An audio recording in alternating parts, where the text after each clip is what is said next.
Done. Okay, देखिए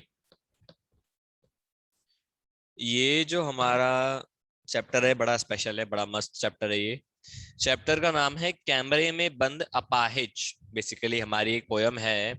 इस poem का नाम है कि एक अपाहिज को आपने कैमरे में कैद करा। इसका मतलब क्या है भाई? अब हम कोई सोन परी वाला गेम तो खेल नहीं रहे कि किसी को हम किसी चीज में बंद कर देंगे, वो जीनी और जुजू वाला गेम या सोन परी वाला गेम, वैसा कुछ तो खेल नहीं रहे। तो कैमरे में बंद करने का मतलब क्या है? लिखा है रघुवीर सहाय जी ने। रघुवीर सहाय जी ने ये लिखा है। तो मुझे आप जल्दी से बताइए, आपके हिसाब से कैमरे में बंद करने का मतलब क्या होता है? जब हम कहते हैं किसी चीज को हमने कैद कर दिया, हमारे कैमरे में, तस्वीर में कैद कर दिया, व्हाट डज दैट मीन? क्या मतलब निकाल सकते हो आप कैमरे में बंद करने का किसी चीज को? जैसे कई बार नहीं कहते हम कि इन लम्हों को कैमरे में बंद कर दो ताकि मैं हमेशा इन्हें अपने पास रख सकूं। ऐसा सुना होगा आपने, एक फेमस डायलॉग ये सब। बहुत कॉमन चीजें है ये सब। तो ये आखिर इसका मीनिंग क्या है किसी चीज को कैमरे में बंद करने का? बिल्कुल, एक तो हो सकता है फोटो, लेकिन फोटो के अलावा एक और चीज होती है। वो होती है जब आप किसी की वीडियो बनाते हो। आप ट्वेल्थ इंग्लिश में हम एक चैप्टर पढ़ेंगे, मेरे ख्याल से वो रिड्यूस नहीं हुआ है, रिड्यूस ना हुआ हो तो हम एक चैप्टर पढ़ेंगे जिसका नाम है द इंटरव्यू। The interview. आज जो हम पढ़ रहे हैं वो भी इंटरव्यू पे बेस्ड है। अब मेरे ख्याल से द इंटरव्यू रिड्यूस नहीं हुआ एनसीईआरटी में आप में। तो हम बात कर रहे हैं इंटरव्यू की, कि एक अपाहिज के इंटरव्यू की, जिसका इंटरव्यू लिया गया और उससे ऐसे सवाल पूछे गए जो पूछे नहीं जाना चाहिए। कई बार ऐसा होता है। अरे वाह तान्या, वेरी गुड बेटे, पता है आपको, that's so good of you.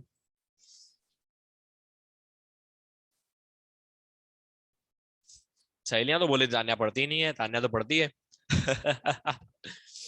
चलिए, होता क्या है कि एक अपाहिज का इंटरव्यू लिया है, और जैसा कि कैमरे में अक्सर होता है, जो कैमरामैन होता है उसके इमोशन मर चुके होते हैं एक वक्त के बाद, इंटरव्यूज ले लेके, दुख देख देख के अपने इमोशंस मर चुके होते हैं।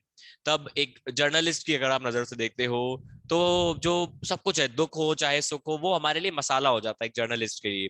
बाय द वे, रघुवीर सहाय जो है, ये न केवल एक कवि हैं, बल्कि ये एक सीनियर जर्नलिस्ट भी रह चुके हैं। सीनियर जर्नलिस्ट को इंग्लिश में क्या बोलते हैं? पत्रकार, हाँ, वरिष्ठ पत्रकार। तो रघुवीर सहाय जो है वो एक कवि होने के साथ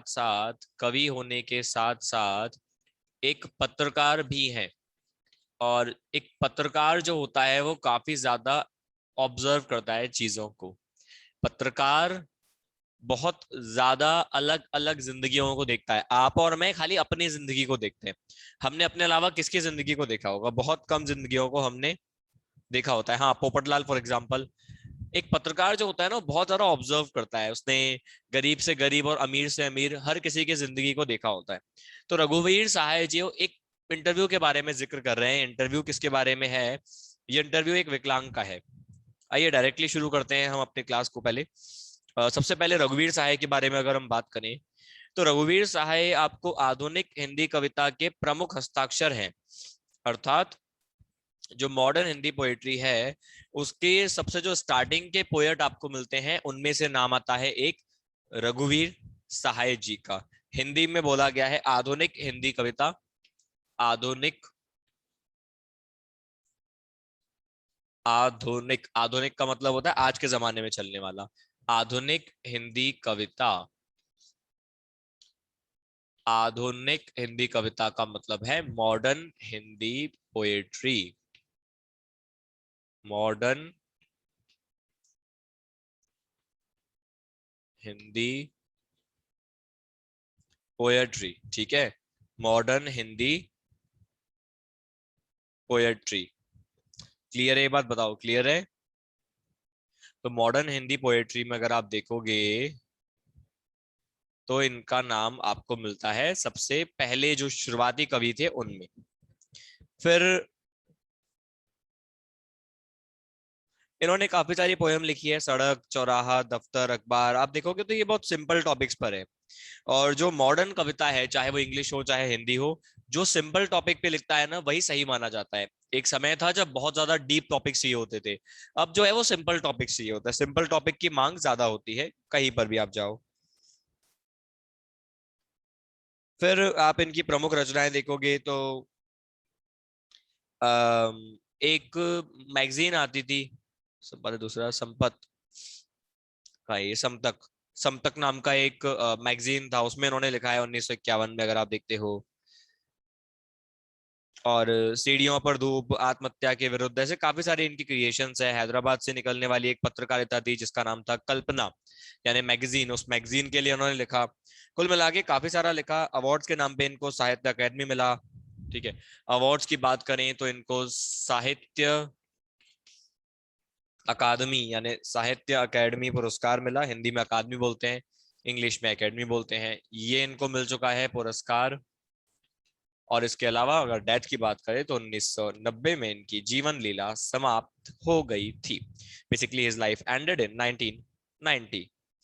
अब अगर इस चैप्टर की बात करें तो चैप्टर में कवि जो है उन्होंने बताया कि किस तरीके से जो मीडिया और समाज है वो संवेदनहीन है, हम लोगों के इमोशन का ध्यान नहीं रखते, हमको बस एंटरटेनमेंट चाहिए होता है। अपने शो को इंटरेस्टिंग बनाने के लिए, मीडिया बिकाऊ बनाने के लिए विकलांगों का इंटरव्यू करता है, कोई दया नहीं करता उनपे। अपाहिजों को कैमरे के सामने लाके उनसे प्रश्न पूछे जाते हैं, क्रूर प्रश्न बेसिकली। उनके दर्द को इतना झकझोरते हैं कि हम चाहते हैं कि वो रो पड़े। कई बार इमोशन बिकते हैं, सीधी सी बात है।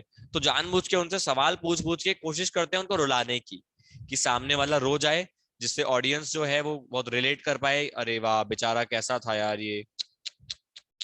ऐसे करके जो ऑडियंस है वो बेचारी क्या करेगी, दया में आ जाएगी। और वही दया भाव तो हमको कमाने में मदद करेगा। क्लियर है? तो यही बस एक चाल है इनकी, लोगों की। पोपटलाल 61 ईयर्स, क्या भाई 61 ईयर्स। तो पूरी पोयम में हम यही पढ़ेंगे। आइए शुरू करते हैं स्टैंजा वन। स्टैंजा वन आपकी बुक में भी है, बिल्कुल। अगर आप ये बुक देखोगे, आरोह किताब का नाम है आपकी, इस किताब में आपको ये पोयम मिल जाएगी पेज नंबर 21 पर, शुरू में काव्य खंड में। पहला स्टैंजा क्या है? हम दूरदर्शन पर बोलेंगे। दूरदर्शन उस समय एक चैनल था, आज तो बहुत सारे चैनल आ गए हैं। इनफैक्ट लोग दूरदर्शन को ही कम देखते हैं। बट एक समय पे दूरदर्शन एक बहुत बड़ी चीज हुआ करती थी, क्योंकि प्राइवेट प्लेयर्स जो आज के जमाने में है, एबीवीपी और नो सॉरी एबीवीपी, एबीपी और ये स्टार न्यूज तो खत्म हो गया, जी न्यूज, और बाकी बड़े बड़े जो खिलाड़ी हैं ये बड़े बस ब्रांड में तो हैं, बाकी सोच तो इनकी घटिया ही है अभी भी। पर जो भी है, हमारे सो कॉल्ड चैनल्स हैं, इन ये चैनल्स हुआ नहीं करते थे। एक दूरदर्शन ही एकमात्र हमारे लिए जर्नलिज्म का दूसरा नाम था हमारे देश में।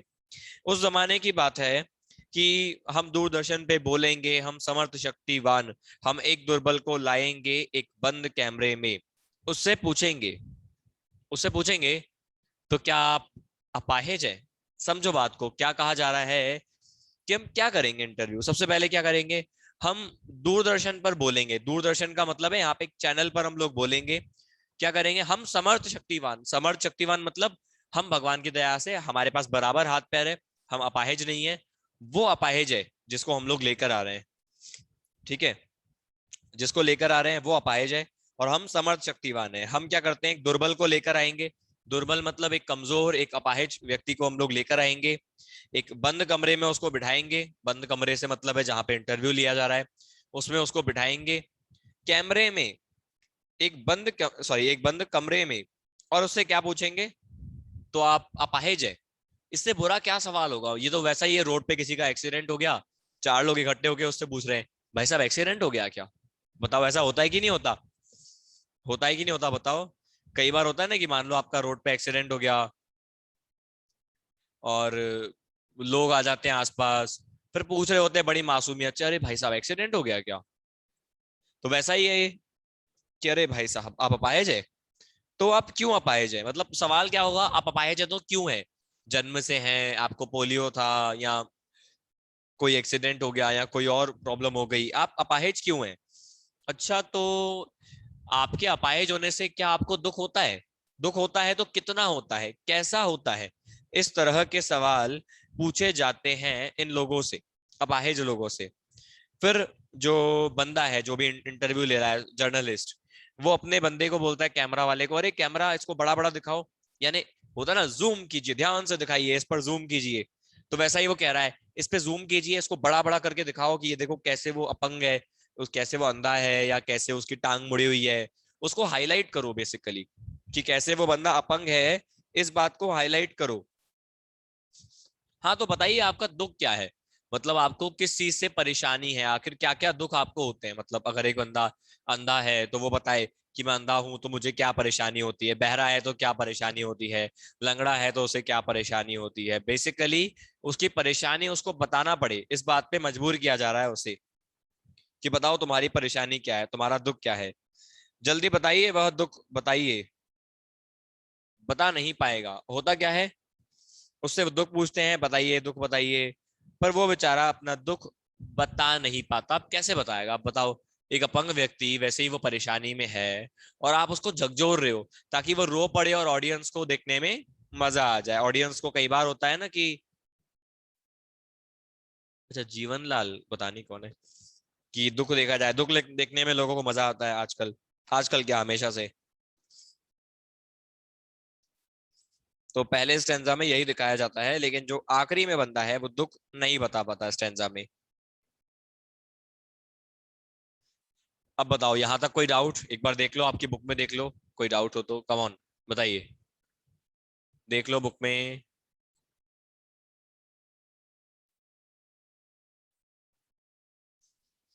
बताइए, बुक में बताओ, कोई डाउट।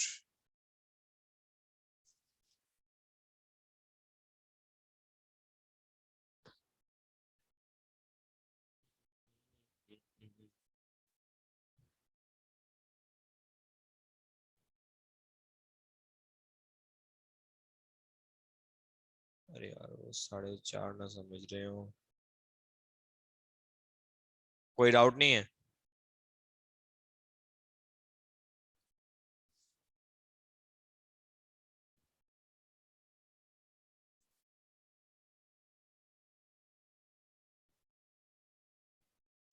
कम ऑन, बताओ सब लोग।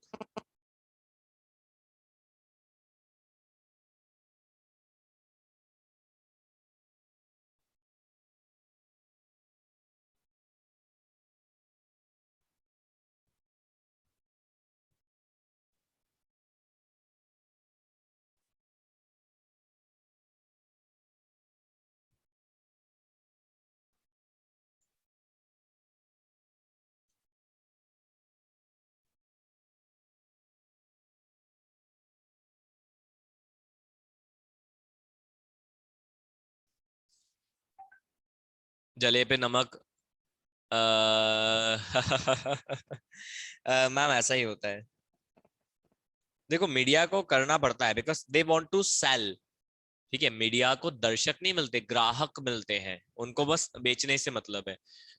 अब अगर मैं आपके इसके काव्य सौंदर्य के बारे में बताऊं, वैसे सौंदर्य लायक तो कुछ किया नहीं काम, लेकिन जो कविता का अगर आप सौंदर्य देखते हो, लिखने का अगर आप तरीके में कुछ खूबसूरती देखते हो, तो उसके बारे में अगर मैं आपको बताऊं, गाइड में लिखा हुआ है जो मैं आपको एक्सप्लेन करने वाला हूं। देखो यार, काव्यांश में दूरदर्शन वालों के माध्यम से कवि ने, मतलब काव्यांश का मतलब होता है कविता का हिस्सा, कविता मतलब पूरी पोयम, और स्टैंजा को बोलते हैं काव्यांश।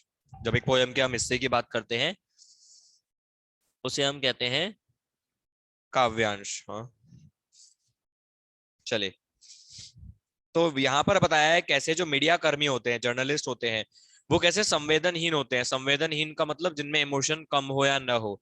अमानवीय कार्यशैली, यानी जो मानवता इंसानियत के खिलाफ जाकर काम करते हो, वो बहुत अच्छे से हाईलाइट किया गया है। अपनी बात को बहुत अच्छे से एक्सप्लेन किया गया है।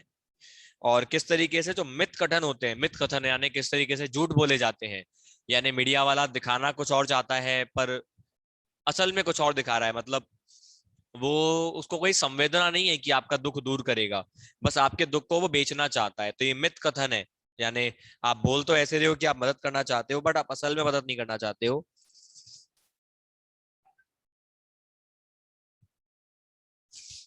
हाँ,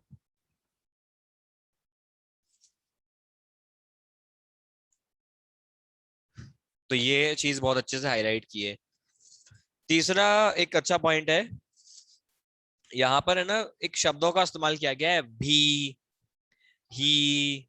देख रहे हो आप, ही भी, जैसे यहाँ पे मैं आपको दिखाऊं, हम एक को लाएंगे, उससे पूछो क्या बोले तो क्यों, आप एक कैमरा दिखाओ उसे बड़ा बड़ा, हाँ तो आप बताइए, इसमें नहीं, आगे है, सॉरी आगे है।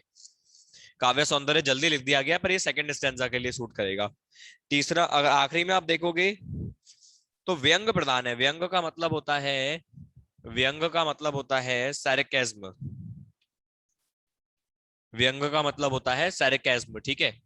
यानी जब हम कटाक्ष कर रहे होते हैं, ताना दे रहे होते हैं, ताना दे रहे होते हैं, ठीक है, इसको बोलते हैं सैरेकेज्म। समझ में आया?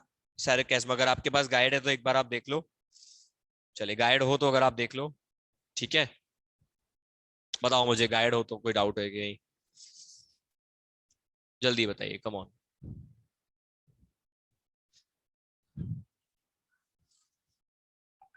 कम ऑन, कोई डाउट हो तो बताइएगा। अरे यार शिट।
मेरा नाम क्यों नहीं आएगा मैम?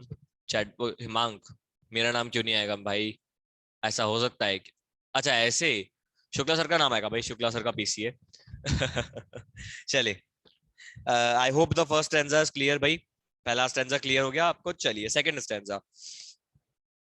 सेकंड स्टैंजा में कहा जाता है, सोचिए, सोचिए बताइए, आपको अपाहिज होकर कैसा लगता है। कैसा यानी कैसा लगता है, तो यानी उस दर्द को टटोला जा रहा है, एक टटोला नहीं है, इसको कह सकते हो आप, झकझोरा जा रहा है, जानबूझ के उसका जो दर्द है उसको याद दिलाया जा रहा है, ताकि बंदा रो पड़े। कि सोचिए बताइए, आपको अपाहिज होकर कैसा लगता है। कैसा यानी कैसा लगता है, जो शब्द है वो जानबूझ के बार बार बोले जा रहे हैं।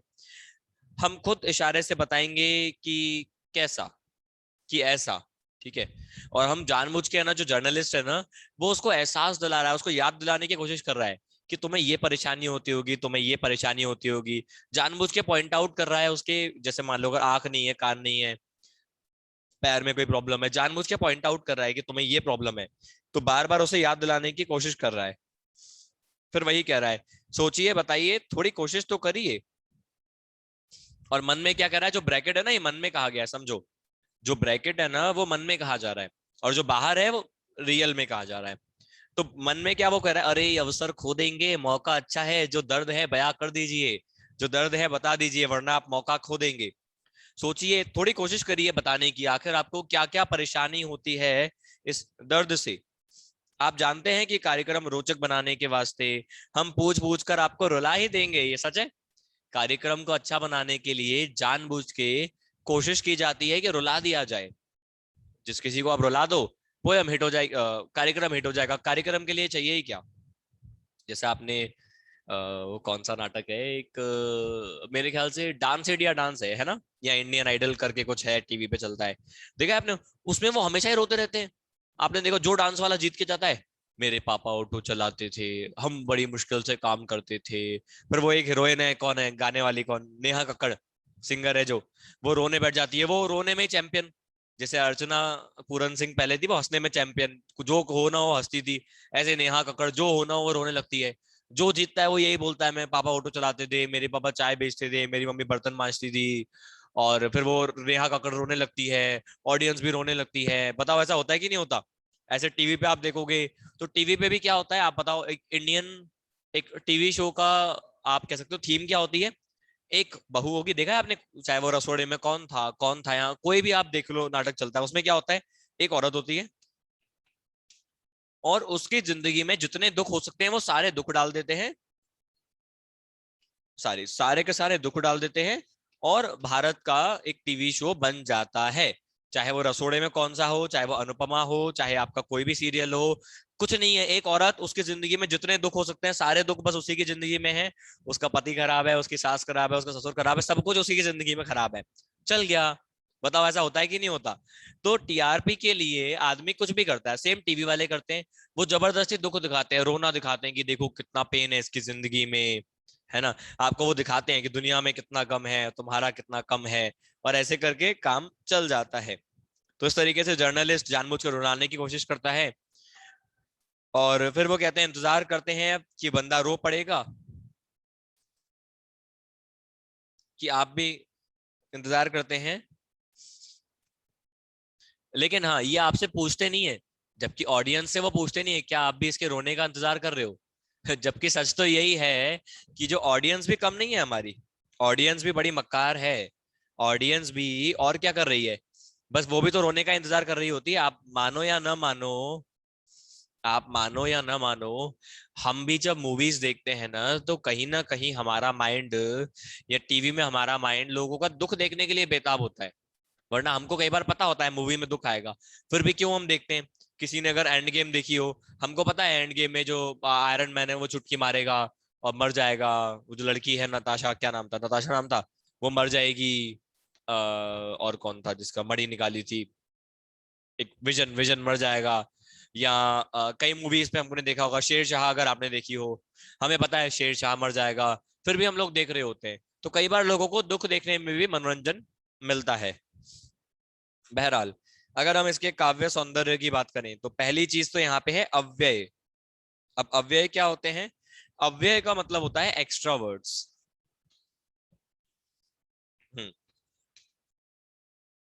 अव्यय का मतलब था एक्स्ट्रा वर्ड्स, जब जरूरत से ज्यादा शब्दों का प्रयोग हो रहा हो। जैसे अगर यहाँ पे आप एक लाइन देखोगे, इंतजार करते हैं आप भी उसके रो पड़ने का, और बस थोड़ी ही कसर रह गई। अगर ये लाइन आप देखते हो तो कई बार कहा है, हाँ, इंतजार करते हैं आप भी उसके रो पड़ने का, करते हैं हाँ। तो यहाँ पे अगर आप देखोगे तो है ना, बहुत ज्यादा एक्स्ट्रा वर्ड्स का इस्तेमाल किया गया है। जैसे इंतजार करते हैं आप भी उसके रो पड़ने का, करते हैं, आप देखो करते हैं 2 बार लिख दिया है। तो इस तरीके से कई बार जब एक्स्ट्रा वर्ड्स का इस्तेमाल किया जाता है तो हम कहते हैं इसे अव्ययों का प्रयोग। ही, भी, इस तरीके के शब्दों का प्रयोग, जो यूज नहीं भी करते तो चल सकता था, शॉर्ट में निपटा सकते थे बात को, पर जबरदस्ती कुछ शब्दों को लगा दिया जाता है, दैट इज कॉल्ड अव्यय। फिर अगर भाषा आप देखते हो तो काफी सहज और स्पष्ट है, एकदम बराबर आपको समझ में आए ऐसी भाषा का इस्तेमाल किया गया है। जन सामान्य में प्रचलित जो खड़ी बोली है उसका इस्तेमाल किया गया है, और बहुत ही आसानी से जो बात है उसको आपके सामने प्रस्तुत कर दी गई है।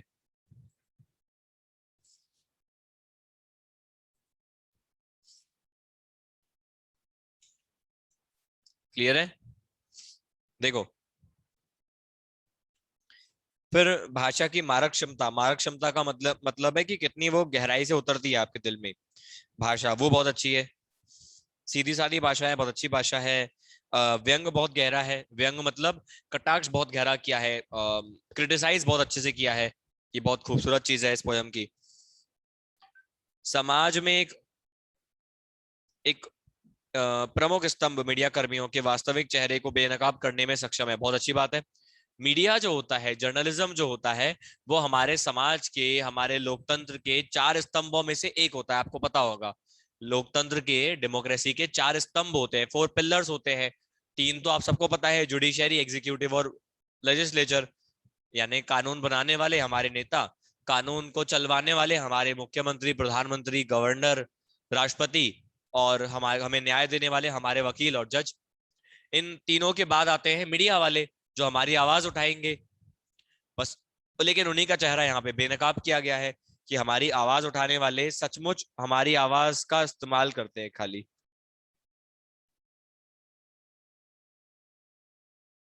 ठीक है, हमारी आवाज, उन्हें का काम है उठाना, बट वो आवाज नहीं उठाते हैं। वो बस हमारी आवाज को बेचते हैं और उसका फायदा उठाते हैं, जो उन्हें नहीं उठाना चाहिए एक्चुअल में। क्लियर है?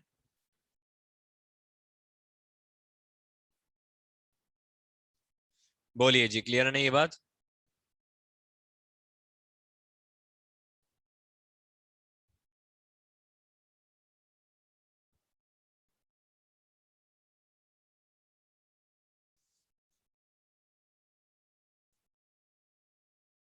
चलिए, अगला और आखिरी स्टेंजा इस पोयम का हम पढ़ते हैं, आ जाओ। तीसरा।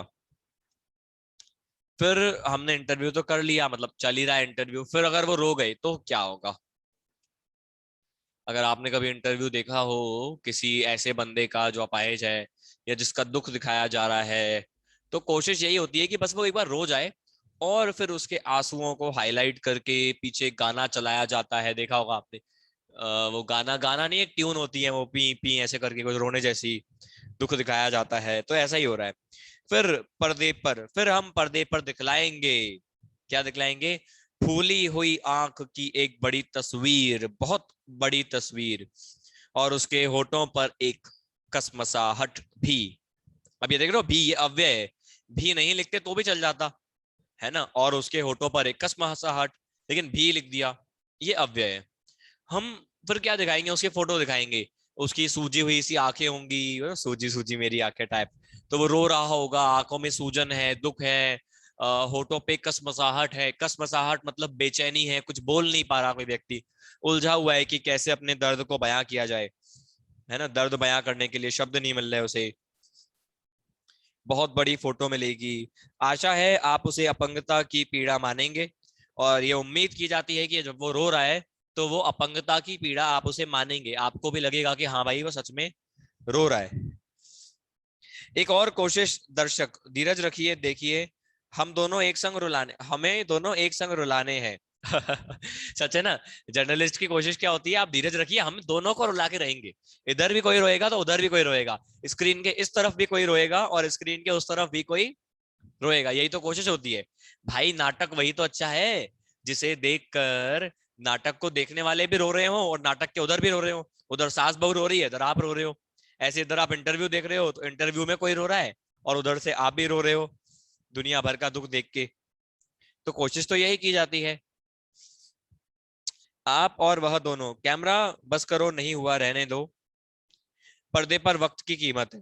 फिर अगर मान लो ज्यादा आंसू नहीं आए, तो हम कैमरा वाले को क्या बोल देता है जर्नलिस्ट?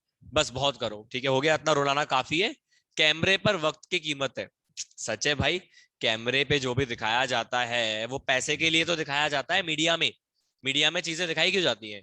सच तो कभी दिखाया नहीं जाता।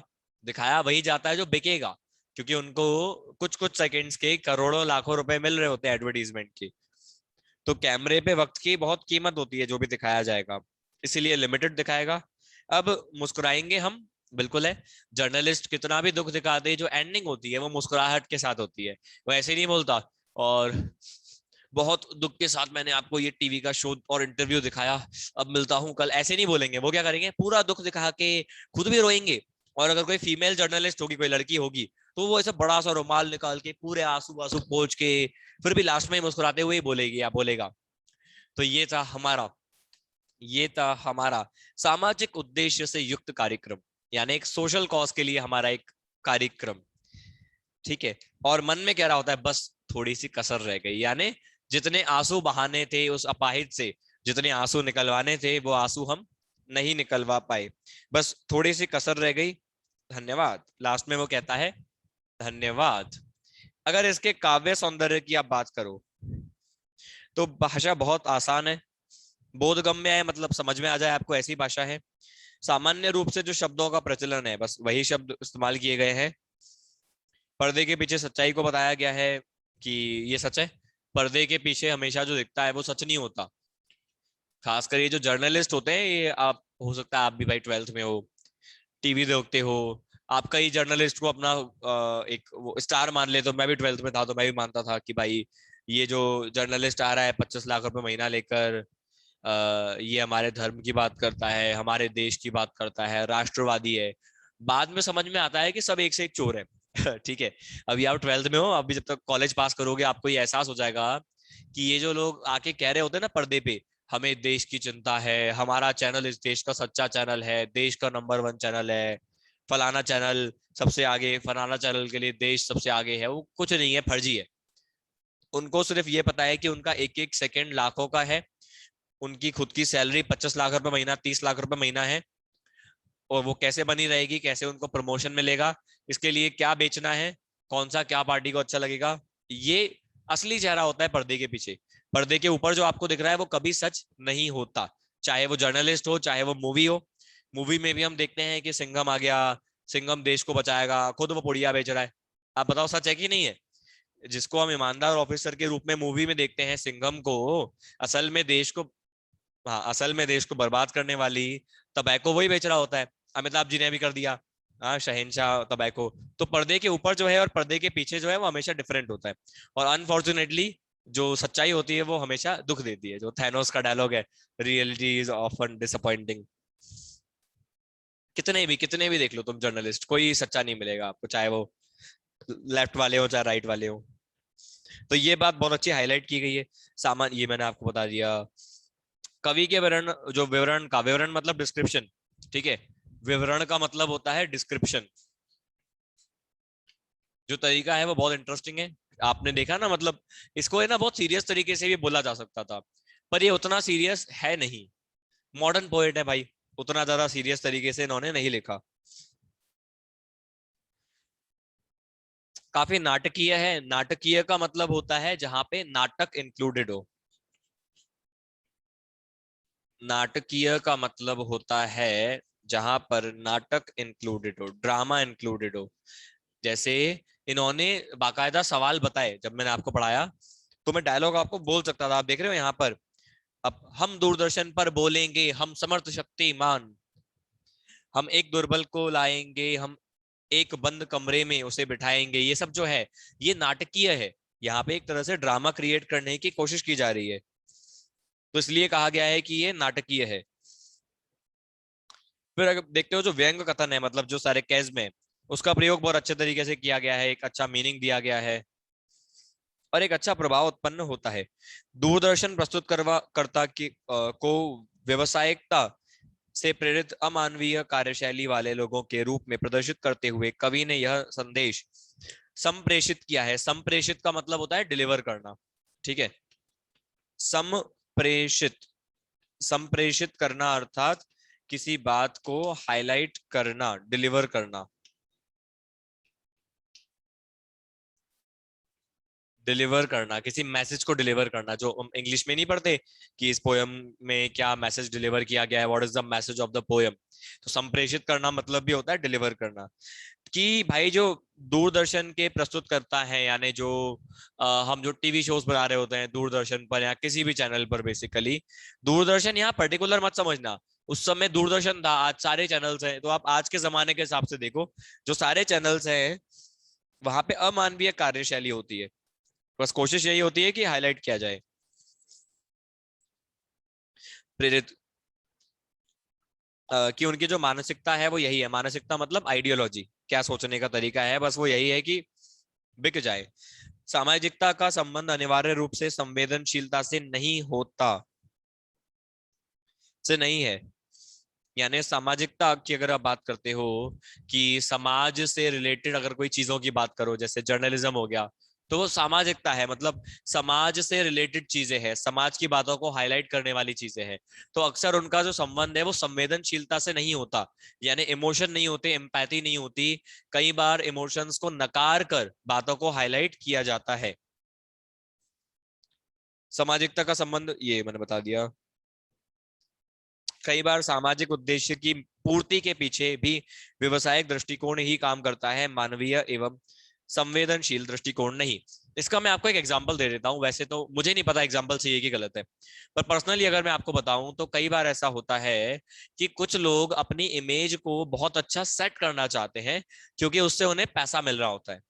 मैं आपको एग्जांपल देता हूँ, सच है कि झूठे मुझे भी नहीं पता। जैसे आप सब में से बहुत लोग अक्षय कुमार के फैन होंगे, मैं भी हूँ काफी हद तक।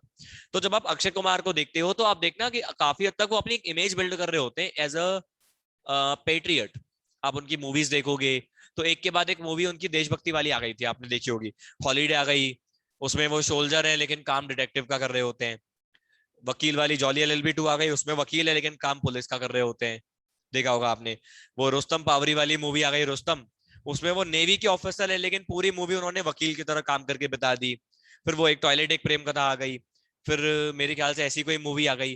तो कहने को वो समाज का काम कर रहे हैं, फ्री में एडवर्टीजमेंट कर ली। सीआरपीएफ में जब डेथ हुई, सीआरपीएफ की 20 जवानों की जब डेथ हुई थी तो उन्होंने काफी डोनेशंस भी दिए थे। कहने का मतलब है कि आदमी अपने आप को ऐसे प्रस्तुत करता है कि मैं देशभक्त हूं, लेकिन कई बार वो एक चाल होती है, क्योंकि आदमी की जब इमेज बन जाती है एक पर्टिकुलर, तो आदमी को उससे पैसा मिलना आसान होता है। अगर अक्षय कुमार की जगह कोई और देशभक्ति की केसरी, केसरी जैसे एक मूवी है, देशभक्ति की मूवी बनाएगा तो थोड़ा मुश्किल है बिकना। लेकिन क्योंकि अक्षय कुमार की रियल इमेज लोगों ने ऐसी बना दी है कि वो एक देशभक्त हैं, तो जब देशभक्ति वाली मूवी बनाई जाती है तो उनका बिकना आसान हो जाता है। ठीक है। सिमिलरली आमिर खान की जो इमेज है वो सेकुलर वाली है, आपको आमिर खान कभी किसी भी धर्म की बहुत ज्यादा तारीफ करते हुए नहीं मिलेंगे। तो जब उन्होंने पीके मूवी बनाई तो वो चल गई, क्योंकि उनकी अपनी इमेज एक सेकुलर वाली है। तो कई बार जो उद्देश्य आपको पर्दे के ऊपर दिख रहा होता है, जिसको हम एक मानवीय या संवेदनशील उद्देश्य कहते हैं, वो असल में व्यवसायिक उद्देश्य होता है। व्यवसायिक मतलब कमर्शियल, उससे रियल में पैसा कमाना होता है, इमेज को कैश इन करना होता है। अब बताइए कोई डाउट हो तो, ये इतनी सी पोयम थी। पहले कोई डाउट हो तो बताओ, और नहीं तो क्वेश्चन आंसर के बारे में मैं आपको थोड़ा सा बताना चाहूंगा। पहले कोई डाउट हो तो बताएं जल्दी से, स्टार्ट। आई होप आपके पास बुक तो थी।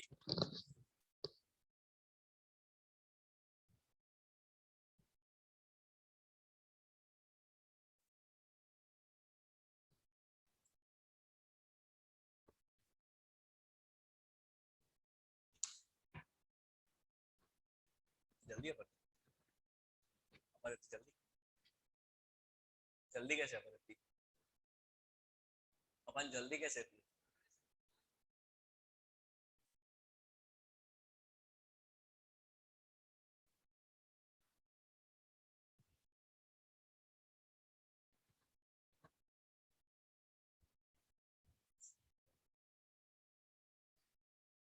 अच्छा,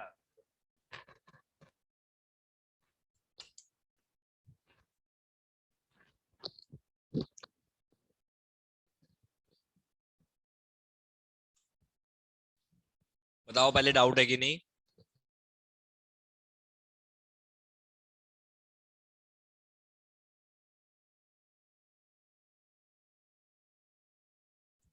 अभिषेक क्लियर है, चल भाई क्वेश्चन आंसर की बात करें। देखो ऋषभ, आप बीच में से आए थे तो थोड़ा सा कम समझ में आया होगा आपको। ठीक है, ऋषभ स्नेहा, थोड़ा सा कम आया होगा, पर निश्चिंत रहें, आपके लिए मैंने रिकॉर्ड कर लिया है। चलिए, क्वेश्चन आंसर की अगर बात करें तो बिल्कुल हमको एनसीईआरटी के क्वेश्चन आंसर्स इसमें याद करने हैं। पहला सवाल आपसे पूछा जाएगा, कविता की पंक्तियों को कोष्टक में रखा गया है, आपकी समझ में इसका क्या औचित्य है। कोष्टक हिंदी में बोला जाता है ब्रैकेट को, ठीक है, इनको बोला जाता है कोष्टक। कोष्टक, तो ये पोएट्री में स्टाइल होता है। हमारी क्लास 10th एनसीईआरटी अगर आपने किसी ने पढ़ी हो, मेरे ख्याल से आपने नहीं पढ़ी होगी, आप लोग के जमाने में एमपी बोर्ड वाली 10th थी।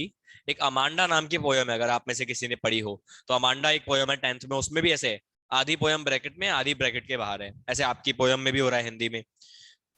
तो ब्रैकेट में कई बार हम रखते हैं क्योंकि समकालीन कविता, समकालीन मतलब जो कविता चल रही होती है हमारे समय में, उसको छंद, कविता में छंद तो बंधन मुक्त होते ही हैं।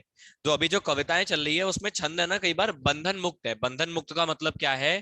पहले जो पोयम होती थी ना उसमें बहुत ज्यादा बंधन होते थे मात्राओं के, यानी कविता में कितने स्वर आएंगे इसको गिना जाता है। आपको शायद पता नहीं होगा, लेकिन हिंदी या कोई भी पोएट्री है वो बहुत टेक्निकल होती है। जैसे आपने अगर कभी हनुमान चालीसा पढ़ी होगी, तो अगर आप बहुत ध्यान से देखोगे ना, तो उसमें है ना लाइन रटी हुई है। मतलब पहली लाइन में 9 मात्रा होंगी, फिर 11 होंगी, फिर 9 होगी, फिर 11 होगी।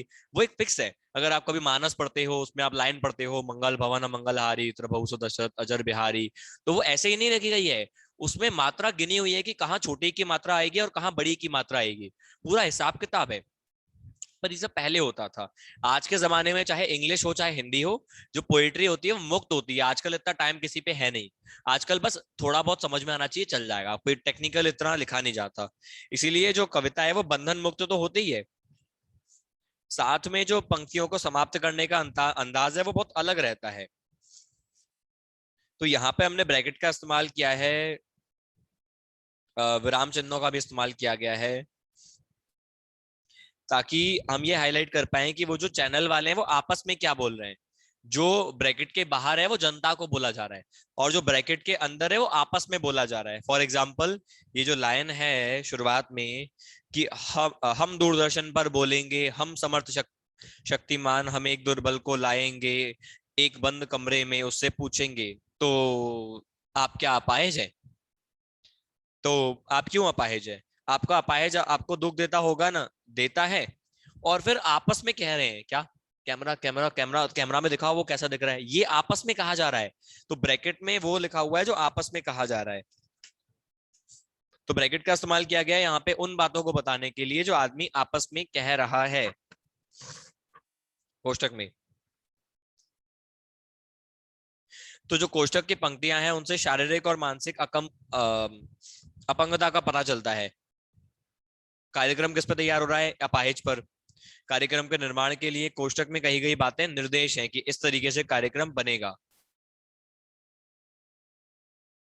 और ये इसलिए लिखी गई हैं ताकि हम, आप और मैं इस पोयम को पढ़ते वक्त ये समझ पाए कि जर्नलिस्ट लोगों के दिमाग में क्या चल रहा होता है जब वो ऐसा शूट कर रहे होते हैं। तो ये बहुत ही एक अच्छा तरीका है। इसको आप अगर कभी आपने ड्रामा पढ़ा हो इंग्लिश में, तो ड्रामा में भी इस तरीके से ब्रैकेट का इस्तेमाल होता है। इसीलिए इस कविता को हम कह सकते हैं कि ये नाटकीय कविता है, यानी ड्रामा की तरह आपके सामने पोयम को प्रस्तुत किया गया है। ये टैलेंट आपको मिलता है विलियम शेक्सपियर जी में। ठीक है, विलियम शेक्सपियर इसलिए महान है और फेमस है क्योंकि उन्होंने यही काम किया था। उन्होंने पोएट्री को, जो ड्रामा है उसको पोयम में लिख दिया था, और इसी तरीके से इन्होंने लिखा हुआ है, रघुवीर सहाय जी ने। I hope it is clear. बताएं अगर किसी के पास गाइड हो तो। मैं आपको बता रहा हूँ, पेज नंबर 167 पे लिखा हुआ आंसर पहला। बताइए कोई डाउट हो तो पहले। नहीं है? जिन पे गाइड नहीं है भाई, कल गाइड ले लेना जरूर। ठीक है, कुछ ऐसे दिखेगी, कहाँ गई? All in one Arihant Hindi, Hindi केंद्रिक, ऑप्शनल मत ले आना। चलिए, दूसरा आपसे सवाल पूछा जा सकता है कि कैमरे में जो बंद अपाहिज है, करुणा के मुखौटे में छिपी क्रूरता की कविता है। ये जो पोयम है ना, कैमरे में बंद अपाहिज, यानी एक अपाहिज का इंटरव्यू। तान्या क्या हुआ? तान्या, एक मिनट। और मैं पर्सनली आपको बताऊं, तो मैंने सच में ऐसे लोगों को देखा है जो अपंग लोगों के अपंगता का फायदा उठाते हुए कैश कमाते हैं। मैंने कैश कमाते हुए अपने सामने देखा हुआ है लोगों को एनजीओस में। तो ये सच होता है, लोगों की बनावटी करुणा होती है। लोग दिखा रहे होते हैं कि यार हम तो बहुत दया करते हैं अपंगों पर, हमारा तो जीवन का उद्देश्य ही है जो पिछड़े हुए हैं, जो आप कह सकते हो डिसेबल्ड है, उनकी मदद करना। बट रियल में उनको अपने बैंक बैलेंस की पड़ी होती है। ठीक है, ऐसे बहुत सारे लोग हैं जो गरीबों की मदद करते करते अमीर बन गए, लेकिन वो गरीब गरीब ही रहे। ठीक है, तो उसको हम कहते हैं बनावटी करुणा, फेक सिंपैथी, फेक काइंडनेस। तो ये कविता बनावटी करुणा का वर्णन करती है बहुत अच्छे से।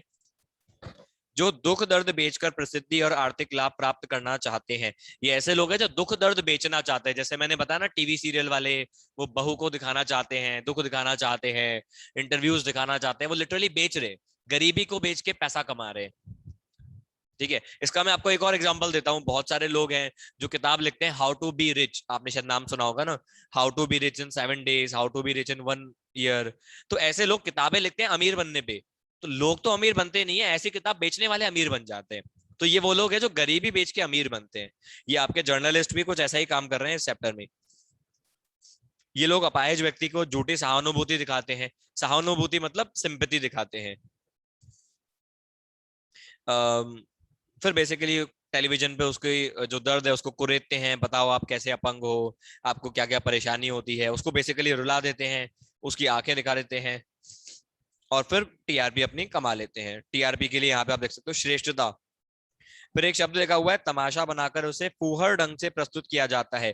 फूहड़ एक शब्द है, फूहड़ का मतलब होता है बहुत ही वाहियात और बेतुका ढंग। फूहड़, फूहड़ है ना। फूहड़ का मतलब होता है बेतुका। बेतुका आम भाषा में हम इसे कहते हैं घटिया। घटिया, घटिया को आम भाषा में बोला जाता है फूहड़। तो एक फूहड़ तरीके से आपको दिखाया जाता है। सांसारिक भौतिकहीनता इतना ही नहीं आकृति। ठीक है, तो बेसिकली इस आंसर में यही इतना बताया गया है। अब बताएं कोई डाउट? तो बाकी के आंसर आप खुद पढ़ना चाहोगे, तीसरा चौथा पांचवा? अच्छा इतना है। कविता के आसपास ये आपको भाई साहब पूरा पढ़ना है। ठीक है, तो इसमें जो भी आंसर दिए हुए हैं पेज नंबर 167 से लेके 168 पर, इसके बाद प्रैक्टिस दिया हुआ है जिसको अभ्यास प्रश्न बोला गया। अभ्यास प्रश्न मतलब प्रैक्टिस क्वेश्चंस। तो जो ग्रामर है, छोटी मोटी एक्सरसाइज लाइक एमसीक्यूज, फिलअप्स, ये आपको करने हैं।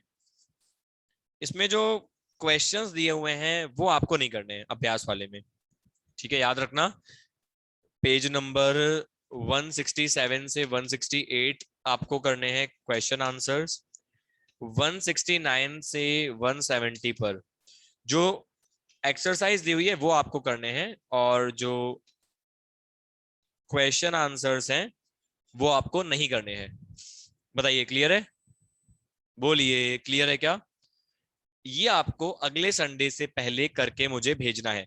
व्याख्या जो है, व्याख्या मैं कोशिश करूंगा कि शॉर्ट तरीके से बनाकर उसका पीडीएफ डाल दिया जाएगा, होपफुली गुरुवार तक।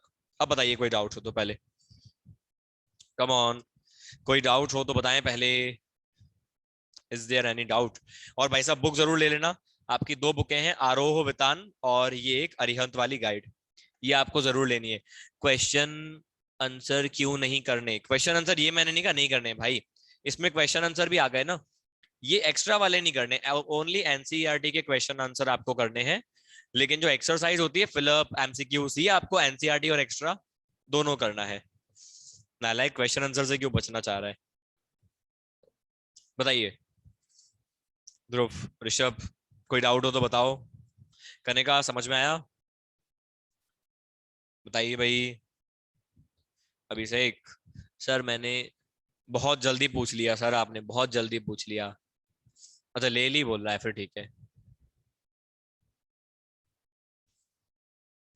हिमांश नालायक, 2 तारीख हो गई, अब तो आ जाओ ऑफलाइन। अभिषेक, यस सर गुड। लेकिन बुक्स नहीं ली, वाह बेटे वाह। वैसे जरूरत नहीं पड़ेगी, रहने दे, जरूरत नहीं पड़ेगी। चलिए, और I hope all is clear. Clear है भाई सब? क्लियर है ना? चलिए जी, ये मैं एंड कर रहा हूँ, इसकी रिकॉर्डिंग आपको भेज दी जाएगी। मिलते हैं कल हमारी क्लासेस में, मंडे इवनिंग और मॉर्निंग वाली। अच्छा डाउट है? बोलो भाई, डाउट है तो। हाँ, जिसको भी डाउट है वो पूछ सकता है, बाकी लीव कर सकते हैं। एंजॉय और टी, गुड नाइट। अभी तो टी का ही टाइम है वैसे तो।